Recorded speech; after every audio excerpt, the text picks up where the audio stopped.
Oh, it's time for another edition of the Daily Racing Form Weekend Preview. I'm Gino Buccola alongside my co-host Alexa Zepp. Alexa, I'm pumped right now because we are on the road to the Kentucky Derby and the Kentucky Oaks. It is the time of the year where every weekend we have multiple big prep races, basically qualifying races to get horses into the Kentucky Derby or into the Kentucky Oaks. It reminds me a lot of what's happening right now in March Madness in college basketball. You'll have these prep races, these regional qualifiers all across the country, really all across the world. And the winners of those races, they get into the Derby, basically like when you win your conference championship. Then a lot of times you'll have the horses who run second, third, maybe even fourth, that they have kind of built up a resume prior to that race. They'll get an opportunity to get in based on their points. So lots of similarities with the Derby and how you qualify to how you have to qualify to get into the big tournament for March Madness.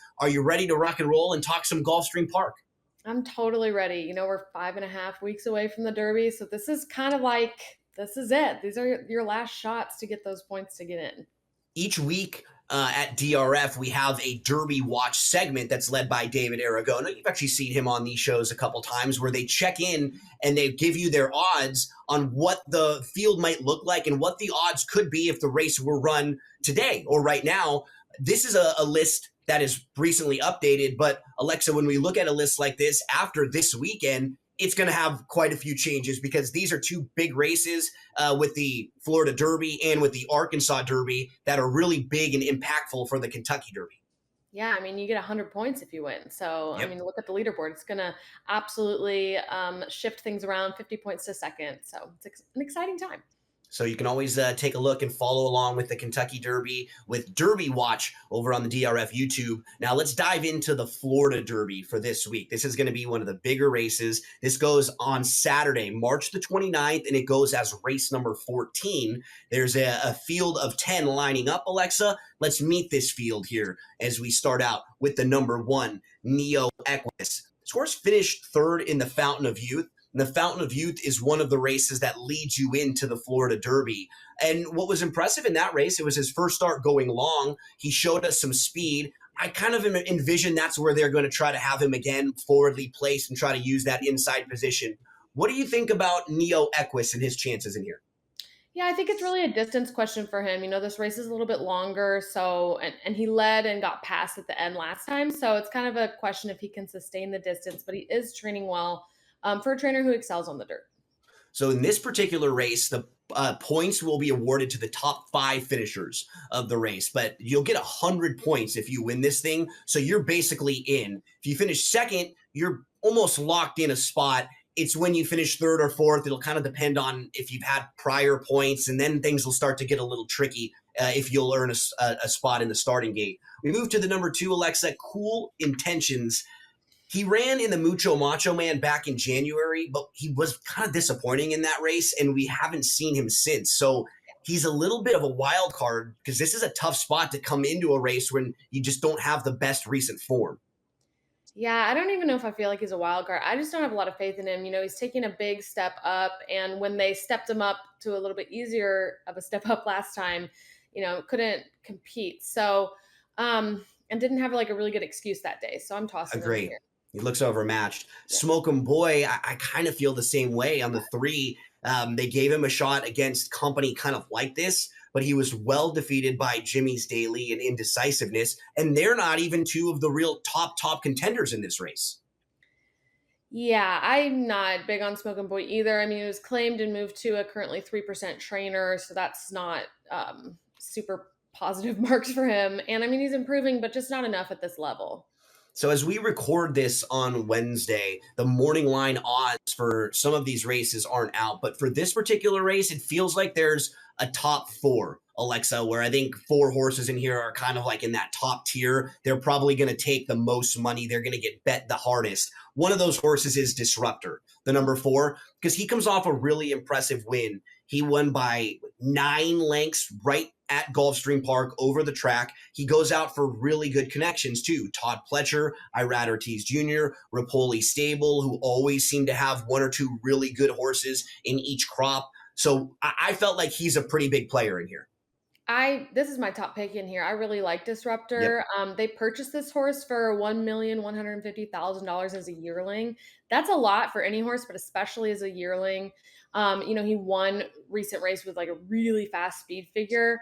And they're adding distance, but I really like the stretch out here, considering he won that last race by over 9 lengths. I think he clearly wants more. I think we'll get fairly decent odds on him too.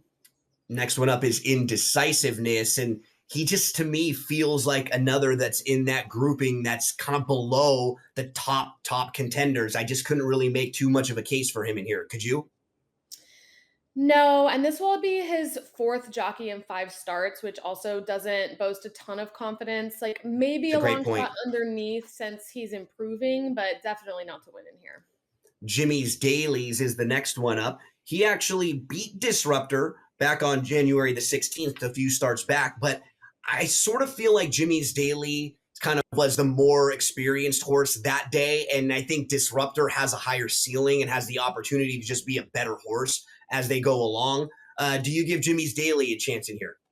I mean, my biggest concern for Jimmy's Daily is the pace scenario because I think he wants to be Agree. forwardly placed, and there's a lot of horses who want that spot. I think he's a decent horse, and he will be good odds, and has tactical speed, but he's still not making it in my top four. Remember, if you're looking at the graphs that we're showing you there, the pace projector, it'll show you on the top graph where they think horses will be early in the race. And there's sort of the clumping right there of the 1, the 4, the 8, the 6. You see them all kind of really close to each other early on. And then in the bottom graph, you can see it actually sets up for a horse who's behind them coming from off the pace. So it really complements what you were saying, Alexa, that it just does seem like there are a few of these horses who are all going to be kind of a nuisance to each other early on, right? Annoying each other, pestering each other, and then setting it up for horses from off the pace. What do we do with Enter the Dragon, who just has that one dirt race? It wasn't very good, and he's only won for his last 6 overall on different surfaces. Yeah, in his 9 starts, he's only been on the dirt once, way back in September. His sire Outworks progeny do underperform on the dirt routes at least. Time form actually gives him a decent closing speed figure, which is a plus in this pace setup, like we were just talking about. But other than that, I don't think there's a whole lot enticing me to bet on Enter the Dragon. The The outside name is three, cool. though, very cool name, right? Like you're thinking about it too. I was like, Enter Dad Dragon, no, Duh Enter Dragon, the right? Dragon. Playing some tricks on me there. The outside 3 here, though, they're all major players. Yeah. Any one of the 3 of them would not shock.